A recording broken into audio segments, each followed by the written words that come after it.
Yo, what's up? We are What up, my here. man? This is Ali Ravari, the secret weapon of sales. One of my homies from back when we worked on Cold Steam. I figured to jump on here and chop it up, man. How's it going?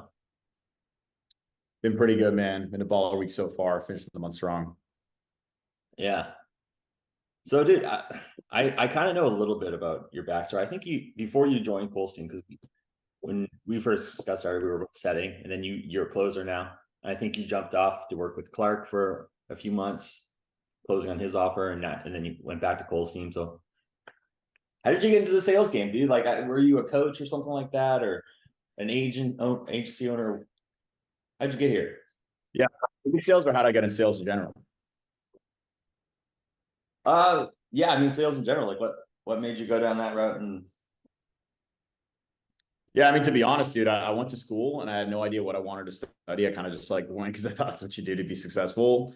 I ended up coming out with like an ecology degree, and then I started looking around at different job opportunities, and I'm like, oh shit, the most I can make is like 40 grand a year. And I'm never gonna get much past that. So at that okay, point, dude, I really had because I always had like big goals. I wanted to make six figures. And like my degree wasn't gonna get me there, and I didn't want to go back to school for something else. So I just got into sales at that point, dude. Started like cold calling with an agency out here. okay, yeah, dude. Like when I started on Cold Steam, it was like the golden age for setters. I remember like for the first 3 months I was on the team, every single setter except maybe Trent was making 10K per month at least, at minimum. I think you were around like 11. Jared was up there at 15. Who else? Wolverton was doing good. Yeah, it was good times, man. Did Been you paid, talk about bro. crazy people? A lot of people I talk to have never really worked on a big sales team, so I think a lot of people are interested in talking about that, like what it takes and what it's like and all that shit. Yeah, dude. I think like the biggest difference, if I compare it to like, 'cause I sold for Clark, obviously, and that was like obviously not a small company, like he's still doing multiple seven figures, but like smaller compared to like doing an 8 figure, multiple 8 figure company.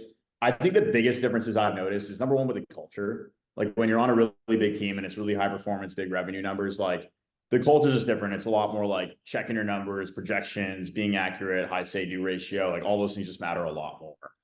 Yeah, And also like just the size of the team, the amount of support you have, like you're always going to see a lot more of that if you're working with a really established company that's doing those bigger numbers. yeah, bro. You told me like what was it, like a month ago? You're like, dude, don't close for a company making less than like at least 1 million a month. And I was like, yeah, okay. And then I went and did like I've been on two separate offers since then.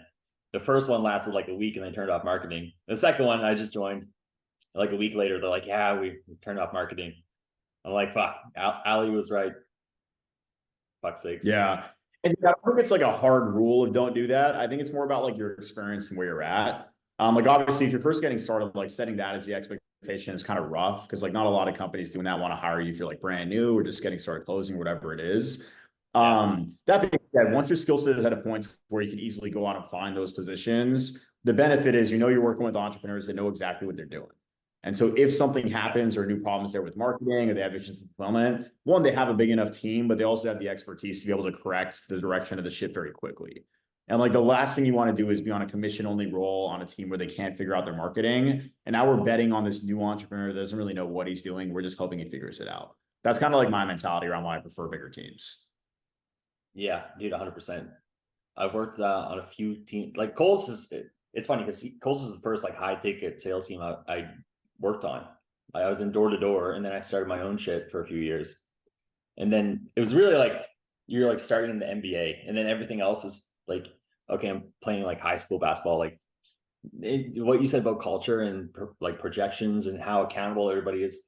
I've never had that on another sales team. Like I was just working for Rudy Maurer for 3 months, and he has like a relatively big brand, like 1 million followers, kind of like Clark, I think. But the team is still like nowhere near this. It's the same like standards as Coles. So you kind of get like spoiled a bit. Benefits and drawbacks, dude. On one hand, like when you have that kind of like high culture, high performance culture, it pushes you to like really become your best and like find new strides and like push yourself beyond what you do on your own. But there is also something to be said about how chill it is when you're not like constantly stressing about numbers, like being pushed so hard, like having to give like 100% of everything to try to hit your numbers. So Yeah, I bro. think the most important thing is find like what stage of life you're at and like what kind of an environment you want to be in and just like aligning with that. I don't think there's like a wrong answer of like what's the best culture. You know what I mean? Yeah, dude. Being on Cole's team, you know, when you're in school and everyone's reading from a book and it's like you're counting ahead, you're like, okay, here's the paragraph that I have to read, and you're practicing it ahead of time. I'm like, okay, I'm not gonna fuck up. When they ask you your projections, you're like, I think I'm gonna hit 8. They're like, you think, you piece of shit. You're like, ah, fuck. Yeah, dude, it's different. But like, what are you up to these days? I know, like, before we hit record, you said you're going to Colombia. Did you break up with your girl, or like, are you taking her with you, or what's going on there? No, we ended it. I just want to like go out and expand personally, but also geographically. And so yeah, dude, I'm canceling my lease over here. I'm gonna move out of here by like April, May, depending on when they can find somebody else. The plan is right now, go to Colombia for like 2 months, 3 months, see how I feel. But I'm probably gonna want to like hop around place to place, like month at a time, different spots. Yeah, So it's gonna be a fun year or two. go bunk up with Temple. Dude, I'll definitely hit him up when I'm down there. Yeah, I saw him. Yeah. When I was Things about being in the was that? there's just so many people like in Colombia. That's one of my favorite things about being in the space suit is like you have friends like all kind of that have the ability to do the same thing, and everybody's in the same mindset of like trying to have a great time and go experience things. So that's one of the things that has me wanting to go to Colombia specifically. Is I have a lot of friends like in the space that are out there doing that thing. Dude, it's crazy. When I was there, my buddy was like, hey, there's like a MMA fight tonight. Do you want to go? And I was like, yeah, sure. And guess who was there? Fucking Temple, Hunter, I can't remember, somebody else. That I was like, what the fuck are you guys doing here? In small world, dude. But dude, you should cruise with me this time around. Dude, I was supposed to move out of Canada and go down to Paraguay right now. Like, a bunch of my buddies have a place in Paraguay. And yeah, I just been kind of like on shitty offers. So I'm like, I gotta like, get on a better one. But I'm 100% down. Have you been there? No, I've never been to Colombia. It's been high up on the travel list for a minute though. So Okay, just don't get scopolamine, bro. do what? Don't get scopolamine on a date. Did you say Scopum lead? Yeah, do you know what scopolamine is? No, I don't know what that is. Oh fuck. Well, like, it's super common down there for gringo guys to go on dates with Latinas, and then they get scopolamine. It's like it's a drug. It makes you super suggestible. It either knocks you out, or it actually, like, it's well, it makes you suggestible. So they can get you to call your bank and just send all your money to like their account. And you're like, yeah, it's totally fine. You're talking to your bank. Apparently this happens, bro. Like, I asked Temple when I was down there, I was like, what should I know about Colombia? And he's like, stay in El Poblado. And if a girl wants to go home with you the first night on a date, you're going to get drugged. I'm like, okay, fuck. Yeah. So good to know, bro. Good to know. Fuck. no, seriously, it might save your life, bro. It's funny. I went on a few dates when I was there. One of them was like a normal girl, totally fine. Second date, I met this chick in like a Mexican restaurant, and like 2 minutes into being there, she's like, "Let's go back to your hotel. Let's go get drinks. Let's go back to your room." I was like, this bitch. So She's trying to sell them right now. yeah, bro. Yeah. That's great. Yeah, dude. So, well, like, I'm curious, like, what kind of plans do you have for the future? Are you just gonna be closing forever? Are you gonna move offers? Are you gonna like try to move into some kind of management? What's the plan there? Dude, time being, I'm just trying to like really hone in on closing and get as good as I can be. I don't have any plans to leave RCA. I love where I'm at, so I'm gonna be here long term. But yeah, dude, eventually, dude, you can't close forever. At least like for me, like I can't see myself like on the next 5 years, like just closing deals. I will eventually want to move into like more management, running my own teams, all that kind of stuff. But I feel like there's still a bit of ways to go on like what I can pull out of my closing skill set before I get in anything with that. Yeah, man. I just had like a bad taste in my mouth for the past like few months. I'm like, fuck, I don't want to close for anyone else for a little while, but I guess it just depends on the offer. Yeah, bro. Yeah, dude. So what was I gonna ask you about? When it comes to like the high performance stuff, I'm pretty big on that shit. Like, what do you personally do to kind of stay in like a to keep your skills sharp, to stay sharp mentally, physically? You have like strict routines? Are you basically still a degenerate, crashing scooters, or yeah, Not far from the degen days, but dude, to be honest, I used to be a lot stricter about my routines, and it almost got to the point of detriment to where I was in a situation where I was dependent on my routines to be in the right state, which like yeah, subconsciously communicated to myself that I'm just not naturally that person. I have to go out and do other things to be that person. yeah, Um, so for me now, dude, like kind of the main things I do is nothing too crazy. I'll still meditate in the mornings and visualize about my future, the person I want to become, the things I want to accomplish. I think there's a lot of power in doing that. And then I like to go consistently bed, same time every night. Obviously, dude, I try to like do things that are for my betterment. Like if I'm doing habits and things throughout my day that I know are lower frequency activities, I try to stay away from them. Higher frequency activities I like to do, going to the gym, reading, studying, watching sales training, going over call recordings. But I don't have like strict rules. It's not like you have to spend an hour watching this many call reviews a day and like you have to do X amount of training. Like, because I used to put too many regulations on what I had to do. So for me, it's just about like doing things that make me feel better about myself as a person. And if you do that consistently for long enough, lo and behold, you start to feel great about yourself as a person, which then bleeds into your results in life. yeah, bro.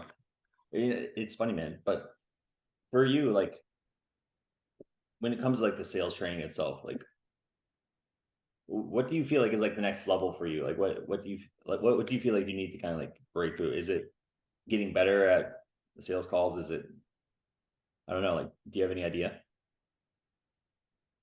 That's a good question, man. I think probably the main thing for me, dude, is like consistently being in my best state.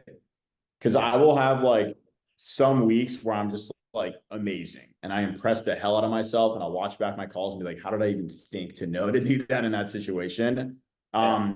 But I will still fall out of that sometimes. And then I have to go through like a few days or a week or even like 2 weeks sometimes where I just feel like I'm kind of in a rut and I have to pull myself out and I can't see with a lot of clarity. And there's a little bit too much randomness behind when I'm in perfect 100% I'm closing everybody state and when I'm like just kind of feeling meh. And I think my skill set is at a place where I'm locked in and 100% present and focused, and I'm just like paying all the attention on the call in front of me. I think the skill set's where it needs to be to perform really well on most offers. So now it's just about the emotional regulation to be able to keep in that state consistently over time. Yeah, dude, it's so important, man, because it's so easy to kind of get in your head if you go on like a cold streak. Because what happened to me, I was traveling and doing all the stuff last year, and I just came back from Dubai and I started working with Rudy, and I was still in like a really peak state. I was feeling great. I was closing sales. I think I called you and like you're like, oh yeah, just do this and this. Like sometimes I hit you up when I'm like what should I do? And you basically gave me like the simplest advice. I was like, oh yeah, it's so simple. And then it was just like boom, boom, boom. It's usually, well, dude, coming out of a rut is usually just a fucking decision. Like you just have to have that like flip of the switch in your brain. Sometimes it takes long to like realize that's what's going on and you have to make that. Yeah, But I found like indicators for it, dude. Like if you're noticing yourself just blaming other shit, if you're blaming the quality of the leads or the setters or like the commission yeah, structure, like noticing a lot of frustration like that, usually it indicates there's something going on internally and like we need to step back up towards a higher version of ourselves. mm, And I think also part of it too is like consistently being excited about a goal that you're working towards. Because a yeah, lot of us will keep saying like, oh, I want to make 20 grand a month. I want to make 20 grand a month. I want to go do this or that. But we don't have actual energy behind those goals. And we're kind of just like saying them because they're targets. But yeah, like, and I think that's why, because I kind of went through like not like a rut. I wasn't like terrible performance, but I wasn't where I'm normally at or where I wanted to be for like the past month and a half, 2 months. And kind of like what I realized just like a week or two ago was I stopped dreaming and all my goals became about like trying to like escape the like make sure I'm not in poverty and like things I'm yeah, running away from as opposed to like a real cool vision of what I want to build. And then the second I started thinking about Colombia and like going out and traveling and like really experiencing the freedom that I have as being a remote closer, that's when I started feeling really good again. And like I started to feel that inspiration and confidence. Like that started to come into my calls. yeah, So I bro. think like if you have that in mind and like you have that like faith in yourself to be able to go out and achieve those things, and you know it's going to happen regardless of whatever timeline it happens on. And we're not getting so attached to the outcome on calls, and it's more about attachment to did I follow the process and do everything in my power, and we're not blaming shit around us as to why we're not getting the things we want out of life. I think that's kind of like the formula for success, if you will. or at least the hypothesis that I've come to. I've been saying Like that. I've come to the same conclusion, and funny enough, like I resonate a lot because anyway, like last year I was doing it. I was traveling all over the place and I was feeling great and I was getting coaching clients and closing. I was like making good money between my closing gig. I was like managing a team and also coaching, and I was doing it. I was like, yeah, I was in a good spot. And then I stopped traveling, and slowly but surely I started going like down and focusing more on like I'm not closing sales. And before long, you have this identity of being like Mr. Sales Guy. Then you're like, when you stop closing sales for long enough and stop making money, you're like, fuck, do I know anything about sales anymore? And then you kind of lose the vision of why you're doing it in the first place. And it's just a fucking grind. And you're like, you're just beating yourself up and you're like overcompensating. And I had two Yeah. in like 1 week, like last week, they both asked me like, what is your vision? And like, I thought, I was like, fuck, I don't know. I had to like sit and think. I was like, that's a good question, because I think if you can get into that point where you're trying to take yourself out of debt. Day Yeah, because dude, it's day one personal development. Like this is the first fucking thing anybody talks about. Is like you have to have your why, right? It's like the most cliche thing in the world. And I think like when you start your personal development journey, like it's so obvious and like you build that in, you feel great for a while. But I think you go through enough trials and tribulations, and like eventually you might start to lose sight of that unless you're consistently reminding yourself and like honestly coming up with new goals. Because dude, for me, like I hit my initial set of goals of like making the amount of money I wanted to make, like living the kind of lifestyle I wanted to have. And then when I hit that, I just like never started to dream again and like come up with that next. I didn't move the goalpost, right? I was kind of like comfortable sitting where I'm at. And I forgot who said this, but it's like, I mean, this is just the law of the universe. Everything is in motion, right? Like nothing stands still. And so if you're not growing and moving in one direction, you're not staying stagnant. You're actually deteriorating. You're moving the other direction. And so I think that's the problem is like when we hit, when we fail to set new ones, like we achieve a certain lifestyle and we don't think about like what else can we do to be able to expand, we start retracting and moving backwards. And especially when you're trying to be a leader for people on sales calls, if that's your truth, it's very hard to congruently tell people to step up and become the best version of themselves if you're not doing it yourself. You know what I mean? Yeah, dude. No, One second, I got to grab it downstairs, but I'll be back in 2 minutes. Sorry about that, bro. did you eat your food? I'm back. Yes, I did. Yeah, bro. So yeah, I think we're just talking about the basics of personal development. No, it's funny though. It's funny how much comes to like the intangible stuff. I was talking to a sales coach friend of mine from Germany, and one of his clients was closing at 90%. And he's like, David, how can I close even higher? You know, most people, if they're closing at 90%, they're like, I'm a god. But this guy's like, well, what can I do? And he was asking all his questions, and like everything was perfect. And I think he asked him like, well, what's your vision? And the guy's like, oh, I don't know. And he's like, well, okay, well, like figure it out. And the guy came back, and that one little tweak of just getting reconnected with that, the guy was start closing at even higher than 90. I don't know if he's closing at 100, but yeah, it's just Higher than 90s. yeah. I mean, ideally you're taking more than like one call a month, but like I feel like a lot of people that kind of like watch my shit are trying to get on offers. You know, like what thoughts do you have for those type of people that, you know, maybe they don't have any track record or experience or something like that? Like what would you do if you were kind of in their position? Besides go through I you would sign guys? up for Yeah. yeah, I mean, dude, besides that, because ultimately, man, like you don't need remote closing academy to get into the space. It's kind of like a shortcut. If you're trying to get into the space, you don't have experience, you don't have track record, you don't have money to invest in a coaching program like ours. I would say like find whatever sales training you can, whether it's like free shit on YouTube, or like dude, go search Cole Gordon on YouTube. He has a bunch of good free training on there. And like once you feel like somewhat proficient to get into an appointment setting role, dude, you kind of just have to be willing to eat shit. Like you have to start off with more startup companies that their marketing is not as good, that are going to be willing to hire you. Because I mean, the harsh reality is like you can't go out and compete with people that have gone through coaching programs or like have been trained before, have track records in the space. And so you can't go after the same positions those people are going after because you're never going to win.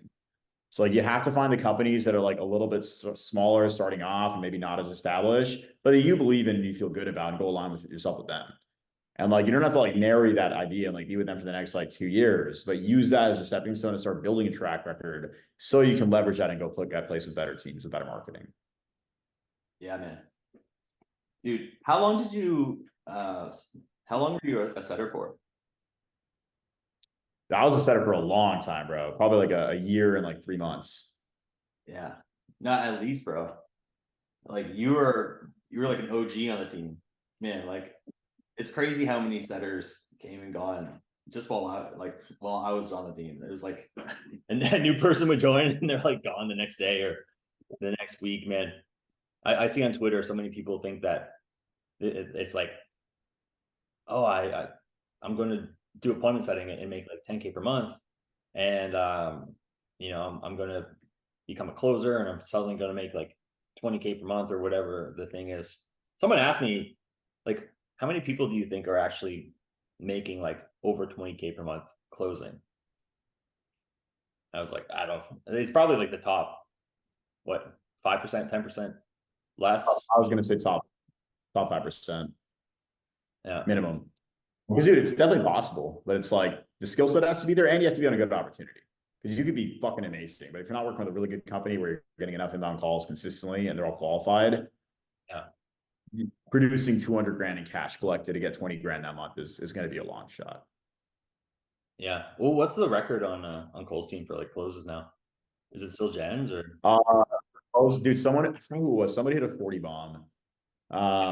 Cash collected, John Hederich, I'm pretty sure has the record. He had like a 250K cash month, not including STA, because Ashley Crooks for 300 grand in cash collected in a month. That was on the B2B offer. That's nuts. How big is the STA team now? I actually have no idea, man. I think they got like 6 or 7 closers, Really? maybe Wow. less. You guys are Maybe like less. pretty like disconnected now. You don't have sales team meetings like all together. Different sales meetings, different. We see each other like the offsites and company stuff, like the once a month company wide meetings, but they're like the teams are run pretty separate. Okay. Yeah, it's interesting, man. I know Cole because I always think of like what's the path to like scaling if you get into sales. So like you can go Cole's route, start as a closer or maybe start as a setter and then get into closing, leading a team, start your own company. And now I think you guys, well, he's like doing like equity partners or something like that, right? Is that still the move, or what do you Yeah, think? they're not doing like as much with that. They're focusing on like a couple like really big they're working with. The main one being Springs Rejuvenation. It's actually a really sick company with like stem cells and stuff. Okay. Yeah, dude, as far as the path to scaling, like even within closing, there's so much room to scale. Right. Like if you're selling a 4K offer, like get enough of a track record to go sell a 10K offer. Or if Yeah. you're working with a company that's doing less in revenue, so they have less marketing, you're getting 15, 20 calls, go find a company where you can get like 30 to 40. So there's like so much room for progression, like so many different directions you can go. Like even if you wanted to stay closing for the next 10 years, like you still have a lot of room to be able to progress and get to new places. Dude, I've seen closes in the space, like again, it's not common at all, but like I've literally seen people in the program making 70, 90 grand a month in commissions. And like, is that a rare kind of offer to be on to be an extreme high ticket? Absolutely. But they exist. Yeah. As long as it's possible. It's funny when you see people, they post their job offers and their OTEs. It's like, oh yeah, you can make 10K per month with this offer. But then you look at the company and they're only doing 10K per month. Like what? How the fuck is that Yeah, gonna dude. That's the main thing, dude, is like you can't just look at that. Like you have to ask them questions to be able to verify if they can actually do that. Like I think some of the most important questions when you're interviewing is you gotta ask them like, what does your top closer make? What does your average closer make? How much are you guys doing in revenue right now? What percentage cash are you collecting? How long are you eligible for? You got Yeah. to get like a sense of not just where we're at right now, but like past 6 months, past 12 months. What have you been doing? What's the growth trajectory? Because dude, like it's like you're saying, dude, if they're saying you're gonna make 10 grand a month working here and they're doing like 30K a month for the entire company, it's like, how are you gonna pay me that, dude? You can't give a Yeah. sales rep a third of your entire company. No, it's crazy. I think that's an underrated skill, man, knowing how to vet offers and opportunities because there's so many people out there that say like it's crazy. Like I think once Cole kind of blew up, there's so many like copycat little companies that are like teaching you how to be a real closer and placing you on offers, and it's everywhere. I literally know off the top of my head like 10 people that are doing the exact same thing basically. It's just like a Yeah. very level compared. So Yeah. it's Dude, like, you can probably learn how to do the sales calls with a bunch of these programs. Like, dude, if I wanted to start a course on how to run effective sales calls, I could run a course for it. Yeah. But if you're working with a company like that, like you got to make sure they have a really big network, they're recognizing the space, because otherwise nobody really gives a shit what training you did, right? Like if they've never heard of the person you trained with, you can't use it as a reference as to why you're going to come on and be successful, given that you don't have a track record in the space already. Yeah. Yeah, dude. What would you say is like the difference between setting and closing with RCA? I would say, dude, setting is definitely more of a grind. Like I think closing is more difficult and it's more complex for sure, but setting is harder work, like for sure. Or at least it was for me. Because when I was setting, I was constantly like dial, dial, dial. If I took even like a 20, 30-minute break, I would feel guilty, dude. And I'd have to like rush back and like start setting as many appointments as I can. And dude, if you're like having a rough week with marketing, which obviously happens inevitably on any offer that you're on, as an appointment setter, the way you make up for bad marketing is with volume and inputs. Like when shit is terrible and you have the least qualified leads in your pipeline and it's just a mess, like you're expected to put in more to be able to compensate for it. Whereas as a closer, what do? Like, yeah, you'll spend like an hour hitting some pipeline, but like realistically, I know like we're technically like you should be out self-setting for every hour you're not on call, but realistically, bro, like most of us don't do that. Yeah. And so like if I'm choosing between like 4 or 5 calls a day, which is plenty to be able to hit reasonable income goals in the space, like you're only on call for like 4 or 5 hours. And it's like, if the rest no show and you have some time for like lunch, go for a walk, do what you want to do. It's more relaxed, in my opinion, than like an appointment setting position. Yeah, dude. Appointment setting was a fucking grind, man. Like I worked harder for Cole than I ever did for myself. It's crazy. Like thinking back, there's so many nights I worked until like midnight. I'm like, I'm just gonna like I had like 8 sets. I'm like, I need more for some reason. I was it's fucking weird, but yeah, dude. On Rudy's team, there were days when I was taking 15 calls a day. Or I had at least 15 calls on my calendar a day for closing. I'm like, this is like absolutely insane. Because it takes a lot of focus to do it. It's like a high, like you burn a lot of, I think, that's one of the things that I work on, man. It's like when you get to like the 5 p.m. or if I'm going late, 6 p.m. call, and like if you've been on calls all day, like, dude, you gotta fucking just muster up that energy at the end of the day. Because it's mentally exhausting. Like, especially if you've been like battling people and objections, like shifting people's beliefs all day long. Like that shit is tiring. Whereas like appointment setting, dude, like once you're decent at that, man, like your brain is turned off. You're just like doing it. You know what I mean? Like it's just such an automatic thing. And it's like, it's just such an easy part of the call. Like if you know how to run an effective discovery and then listen to what they say and tell them why this makes sense and you should go talk to a coach. Like once you're good and efficient, you can 10, 15 minutes, like it's easy to do. So again, it's a grind, but it's not hard. right. Or at least once you've been trained, experience, it's not hard. Yeah, dude. Are there still any objections that kind of like stump you or piss you off or not at all? There's no objections that I don't know how to handle, but I still lose the objections sometimes if I fuck something up earlier in the call, right? Because it's one thing to be dealing with an uncertainty objection because the person isn't sure about themselves or if they're going to be successful or like all these other things, but they genuinely feel good about the opportunity. You've done a really good job on the rest of the call. It's another thing if they're giving you a smoke screen because they don't trust you, they don't feel like it's going to work, or they don't think it's the best path to where they want to go. And if these things start to get uncomfortable after the price drop, you're going to have a tough time. Can you still close those people sometimes? Absolutely.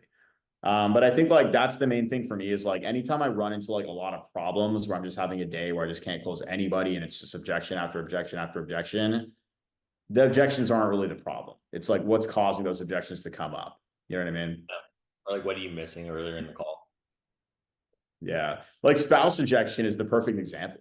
Like, because dude, a lot of people use spouse objection as a smokescreen. And if you truly have someone bought in to the point they're like, dude, I need to fucking do this. Like, this is the thing that's going to change my life. Now they genuinely want your help. And so how do we get my wife on board? So if you're going for like a trial or deposit close and they're genuinely like that, they'll do it for sure. Unless like they literally don't have access to the accounts without the spouse's permission.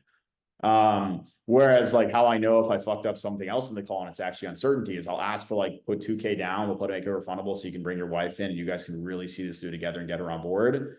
If they're not down for that, it's like, okay, what's really going on then, man? Because if you truly want to do this and I'm giving you a chance to come in refundable to get your wife on board and you know that's the best way to get her on board, there must be something else missing. Yeah. Do you think that's one of the main things that people miss? Just not understanding when it's a real objection or it's just a smokescreen? Like, oh yeah, they just need to 100%. they're 100% in.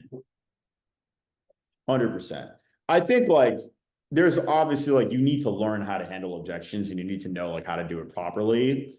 But I think a lot of people stress themselves out about like, oh fuck, I need to learn this language pattern or the right reframe or like this thing or that thing. When the real thing is no, dude, you just have to have a better discovery and you had to uncover these beliefs earlier and shift them in the pre-pitch or in the pitch before you even got to this point. And if you do those things, like objections become like once you like have the idea of how to handle them in the back of your mind, like and you're handling the rest of the call properly, like it's pretty simple, dude. You know what I mean? It's not about like I used to think it was about like having the crazy reframes or rebuttals, like all this fancy shit you got to say. But at the end of the day, like if you do your job in discovery, you got all the answers to the objections from them. And like realistically, dude, unless they have like massive trust and authority built with you, like if you're the CEO of the company, they've been following your shit for 6 months, like they don't care about your ideas and your perspectives. But if you can take their words from discovery and then throw that back at them to handle their own objections with that, that's really effective. Still need some reframes here and there, don't get me wrong, but like it's just so much more powerful when we're aligning it with the things they said as opposed to like new ideas that we're introducing. Yeah. Yeah, bro. Probably go down the rabbit hole, but I know you got some food, so I'm sure you want to go eat that before your next call. Yeah, I'm gonna go up, man. Yeah, dude. Anything you want to add here before we hop off?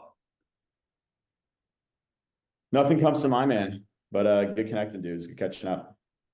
Yeah, man. If you ever I don't know, become a sales coach or whatever, I think you'd crush. I appreciate that, dude. Yeah, cool, dude. All right, well, have a good time in Colombia, and maybe I'll meet you down there. Dude, you should literally come, man. Like 100%. Get on a team, man. Get some commission flowing, and then we'll link up. Yeah, well, don't tempt me, man. I'll get rid of this. Are you? What are you doing? What's that? Are you still closing? Are you still closing? What are you doing right now? Right now I'm not doing anything. I basically was closing for this company as of Monday. The guy's like, "Oh, we brought on too many closers," and he turned off the leads. And I'm just like, Oh "Oh, shit! Overhired and turned off. yeah, yeah." So yeah, that's between offers. So free agent status. Mm. Yeah, dude, you should hop in the recruiting pipeline, man. They can definitely find you some good ones.